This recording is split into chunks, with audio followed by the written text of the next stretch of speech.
entitled Faith and Fortune, Sir Victor Sassoon's Challenges in India. Now, I'm resetting it, so if it goes over the 15 minutes, then it's her fault, not mine. Okay, I think it will be much less, actually. This paper, utilizing newspapers and Sir Victor Sassoon's diaries, investigates whether he faced up to two major challenges in India. One, did he safeguard the foundation his great-grandfather David painstakingly established to preserve the Baghdadi Jewish identity of his co-religionists?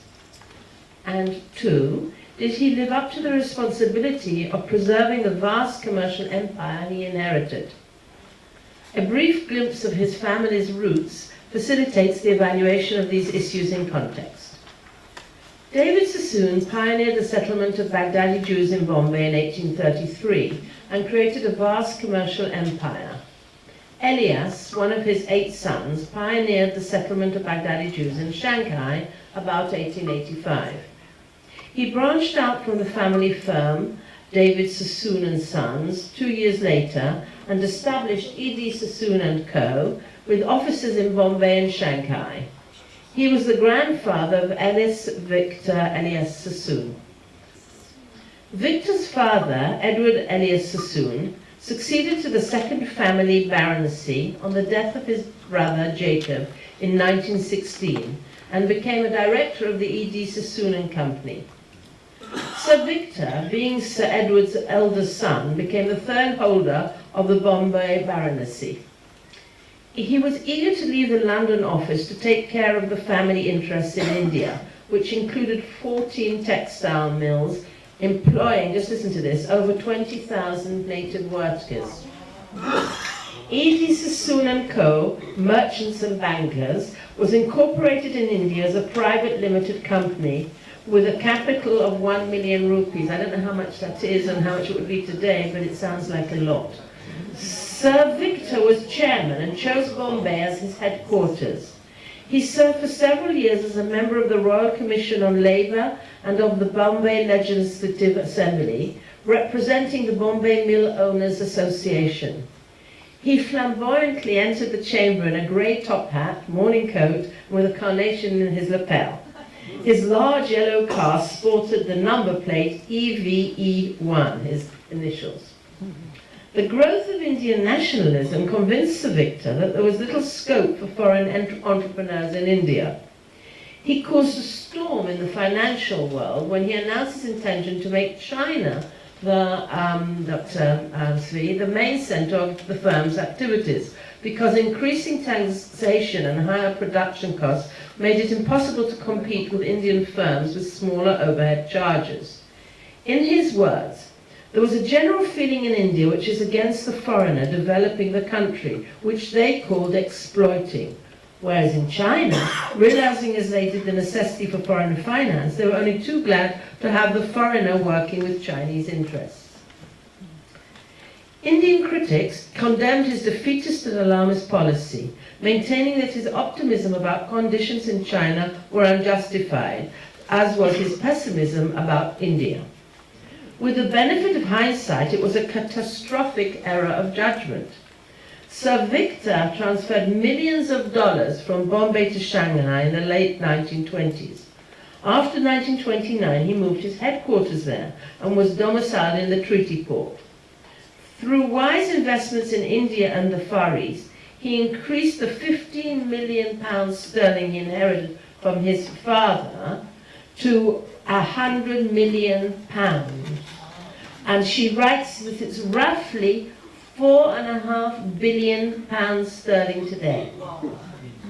So they were quite rich. We shall now assess, she says, whether Sir Victor safeguarded the foundation his great-grandfather David devotedly established to preserving the Baghdadi Jewish identity as such.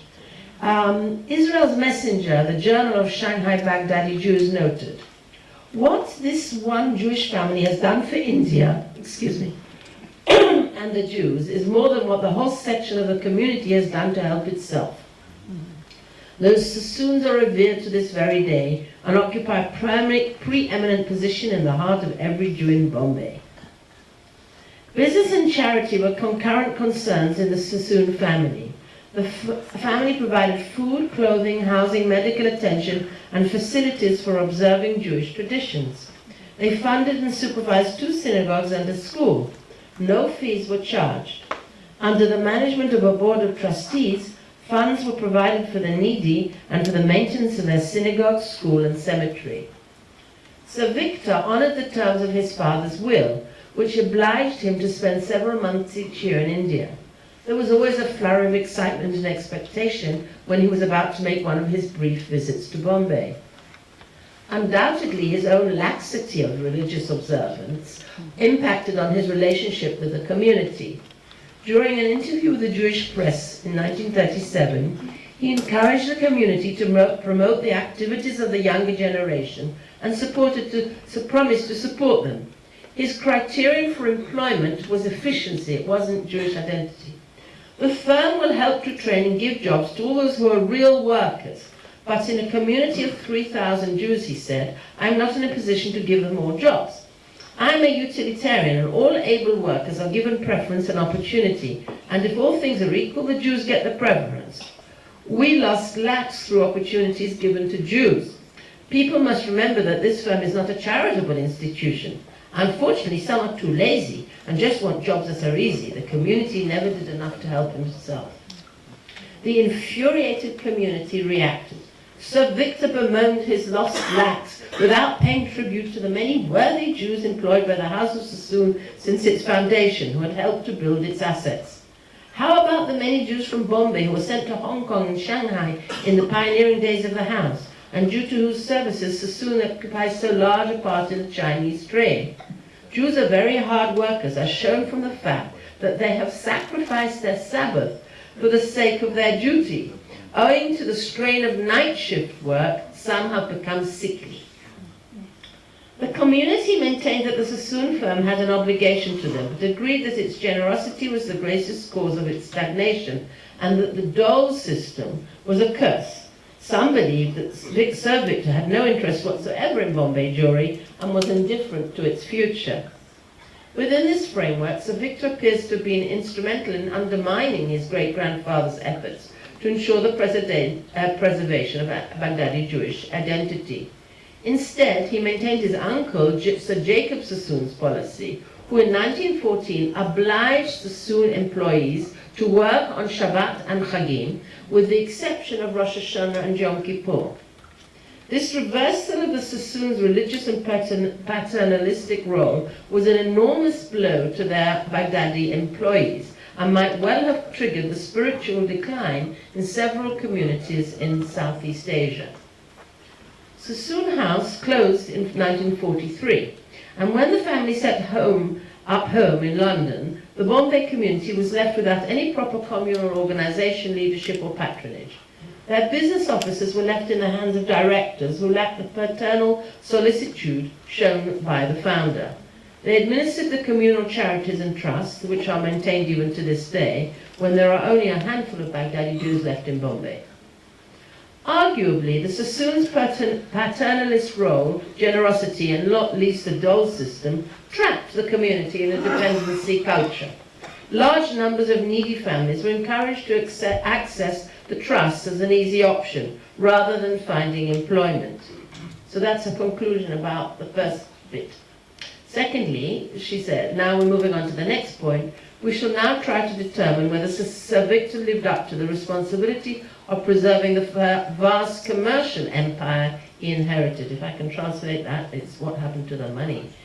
Fortunately, he was in Bombay when the Second World War was declared. The Japanese took over all foreign interests and shipping in Shanghai and ruthlessly interrogated several of his executives. Sir Victor said, the loss of Hong Kong and Shanghai has made it necessary for me to live in India for a few months till we organize our affairs. To his surprise, by contrast to the dismal state of the investments in Shanghai, the company's 14 mills and its interests in property, cotton mills, yarn, cloth, and Manchester and American piece goods were thriving. Sir Frederick Stones advised him to sell the mills, expecting foreign mill owners would face difficulties once India's independence was granted. So Victor was infuriated with the policy of passive resistance advocated by Mahatma Gandhi, and not least his demand that British soldiers leave India as their presence might provoke Japan. His provocative political views left him open to criticism in the Indian press. So in January 1942 they wrote, "He has long since declared himself to be a representative of the European communities. As such, he can hardly claim to speak on behalf of nationalist India." So Victor Sassoon declared that some Congress leaders appear to hate England so much that they are prepared lightheartedly to abandon their countrymen to the tender mercies of Japan. But possibly he has to find some excuse to cover his own panic-stricken flight from China, now in crisis and peril. Sir Victor explained that Britain would only grant Indian independence once she won the war, saying, "If India was offered independence tomorrow, it would mean making a present of the country to Japan.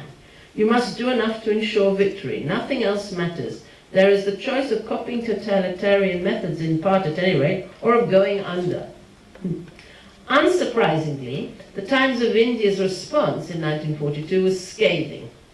"Indians know their business very well and do not require to be told by an internationalist capitalist who has become frantic at his vast possession in the Far East, I think it means will go under, where he had sought shelter from Congress India and is now in Japanese hands." So Victor says that Indians are not putting on enough pressure to win the war. At any rate, he is flitting fast enough from one country to another with his money bags. It's written like that. Why does he not stay here and throw in his weight? He wants drastic measures to be taken against those Indians who are asking for their political freedom, and is anxious that a leaf should be taken out of the totalitarian book. In that case, he might himself have long ago been sent into a concentration camp. Even Hitler has a way of dealing with troublesome capitalists. Under the snide title, "We Congratulate Sir Victor," the Times of India wrote in 1943, "Indians can have no objection to Sir Victor leaving this country, although they may regret that he should take away such vast sums so easily earned in India." Clearly, Sir Victor had lost the respect of Bombay citizens, who, as a tribute to the Sassoon's generosity, had contributed to an outsized statue of David Sassoon in the library, the one that Charles showed us. Nonetheless, for his services in India, Sir Victor was awarded a Knight Grand Cross of the Most Excellent Order of the British Empire, and the even more prestigious Knight Commander of this excellent order. Sir Victor was 65 years old when German forces surrendered in Italy in 1945. When a reporter inquired if it were true that he was the third richest man in the world, he replied smilingly, "I never contradict that because it's good for credit." Upon further questioning, he said, "If China goes, I'll be your way down. If India goes, I shall be around asking for a job." He put on a brave face, but beneath his unruffled veneer, the severity of his loss may be gauged by entries in his diary. By the end of 1948, East D. Sassoon Company Limited of Bombay was put into voluntary liquidation, I'm laughing, and by the following May, the communists had taken over Shanghai. Sir Victor appears to have failed spectacularly in preserving the Sassoon enormous commercial empire in Bombay, despite his business acumen. Arguably, he cannot be held accountable for his inability to foresee Japan's declaration of war and the communists' rise to power. However, his banker, whom she interviewed, Maisie, criticized him for squandering the family's fortune, not least by indulging in his passion for horse racing, a common thing amongst Baghdadi Jews, I may say. He owned 200 horses, according to Victor's own assessment. Neither business affairs nor politics, nor an aristocratic descent would have made me famous. My fame is due to the fact that I own the best racing horses of the century. In 1959, this is the end, we're still in time, Sir Victor married his nurse, a 39-year-old Texan, Maud Evelyn Barnes, and about 2 years later died in Nassau after a heart attack. The title died with him, ending both the baronetcy and the family's last connection with the Sassoon companies in the direct mail line. He was buried in the cemetery adjoining Christ Church Cathedral in Nassau. By striking contrast, his great-grandfather, David Sassoon, donated cemeteries in Bombay and Shanghai. He was buried in Pune in the precincts of the synagogue he erected. A regal mausoleum bears the inscription, "His co-religionists have lost a distinguished ornament. His adopted country, one of its most philanthropic citizens, and Queen Victoria, one of her most devoted subjects."